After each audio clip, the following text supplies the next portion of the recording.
tous, donc aujourd'hui je vais vous parler de l'addiction aux écrans ou aux jeux vidéo qui est de plus en plus répandue chez les jeunes. En effet, donc les appareils électroniques sont de plus en plus tôt entre les mains des jeunes adolescents ou même des enfants. Et c'est donc une addiction qui va très vite se répandre et qui va être de plus en plus importante au fil des ans, et notamment avec le Covid.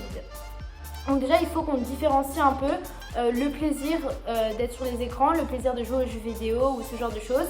Et bien sûr la compulsion, le fait que ce soit un besoin répété. Donc il y a plusieurs critères qui définissent l'addiction aux écrans et aux jeux vidéo, donc des critères qui sont importants et qui devraient être surveillés notamment par les parents.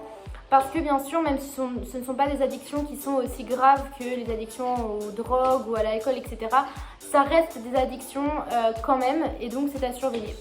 Donc la première chose, c'est l'intensité, la durée et la fréquence. Est-ce que l'intensité de jeu, est-ce que la durée est plus grande? C'est-à-dire que peut-être avant, donc l'adolescent allait jouer 1 heure par jour et aujourd'hui il se retrouve à jouer 4 heures par jour, à être sur les écrans, sur les réseaux sociaux toute la journée.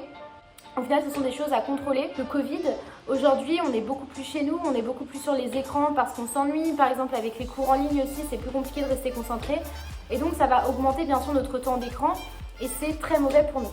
Deuxième critère, donc ça va être par exemple le temps consacré à se préparer et à se remettre d'une activité. Donc c'est-à-dire par exemple le fait qu'on a joué à tel jeu, on a été sur tel réseau. Ça va prendre du temps et c'est des choses auxquelles on va penser toute la journée. Comment j'aurais pu faire mieux, comment j'aurais pu m'améliorer, etc. Et c'est des choses qu'il faut aussi prendre en considération. Après, il y a bien sûr le phénomène d'habituation, de plus en plus habitué à être sur ces réseaux, à jouer à ce jeu, et donc on augmente tout le temps la fréquence. C'est un peu comme l'addiction à la cigarette ou bien à l'alcool, où on va tout le temps augmenter les doses puisqu'on devient de plus en plus habitué à cette substance. Là c'est pareil, mais avec les jeux vidéo ou les écrans. Ensuite, bien sûr, il y a toutes les tentatives que l'on va mettre en place pour essayer d'arrêter ou de diminuer cette consommation, si on peut dire. Et au final, ce sont aussi des choses qui montrent qu'on a une addiction à ces écrans.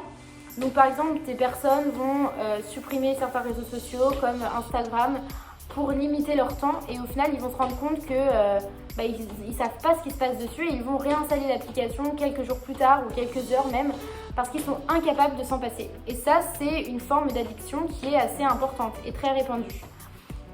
Ensuite, bien sûr, il y a l'agressivité, l'agitation et l'angoisse au fait de ne pas être connecté. Par exemple, certains enfants vont être très stressés, vont être très angoissés et même agressifs avec leurs parents si on les coupe de leurs jeux vidéo pendant une après-midi ou un week-end ou même pendant des vacances. Donc ce sont des signes qui sont à surveiller et ce sont des signes que les parents doivent aussi prendre en considération pour essayer de limiter en fait les dommages collatéraux de ce genre de pratique. Ensuite, bien sûr, il y a le désengagement familial et social. Ce désengagement, il va être mis en place très vite, c'est-à-dire que les enfants vont passer beaucoup moins de temps avec leur famille. Je parle des enfants, mais aussi des adolescents. Ils vont être plus reclus dans leur chambre, devant leurs écrans. Et ils vont même oublier parfois d'aller manger, d'aller se laver, etc. parce qu'ils vont être si dans leur jeu, tellement accros à ce jeu ou à ces écrans, qui vont carrément en oublier autre chose et vont vraiment se désengager des activités familiales et sociales. C'est un problème notamment avec le Covid où beaucoup de gens ne sortent plus et restent chez eux, donc ils sont beaucoup sur les écrans pour garder un lien social bien sûr, mais aussi pour d'autres raisons. Et ce sont des choses à surveiller bien évidemment. Et finalement, il y a aussi donc le fait d'être conscient d'avoir ces addictions, d'avoir ces problèmes, qu'on ne peut pas se passer des écrans, de nos réseaux sociaux, etc. mais de nier en bloc le fait d'avoir ces addictions. Ça, c'est aussi un signe qu'on est addict aux écrans, aux jeux vidéo, etc. Donc, si vous vous reconnaissez, si vous connaissez certains de ces signes, bien qu'aujourd'hui, on est beaucoup à être dans cette situation, moi y compris, où on a beaucoup de mal à se passer de son téléphone ou bien de nos réseaux sociaux parce que ça garde un lien social, notamment dans ces périodes très compliquées. Il faut faire attention. Il faut justement que vous en parliez autour de vous, peut-être que vous forciez en fait à faire d'autres activités plutôt qu'à être sur votre téléphone ou sur vos jeux vidéo. Vous mettez le téléphone ailleurs, vous lisez, vous allez courir, vous allez vous promener, passer du temps avec votre famille, mais essayez de vous désengager de ces addictions, de ces réseaux sociaux ou de ces jeux vidéo parce que sur le long terme, c'est pas des choses qui sont viables et c'est pas des choses qui vous servent beaucoup.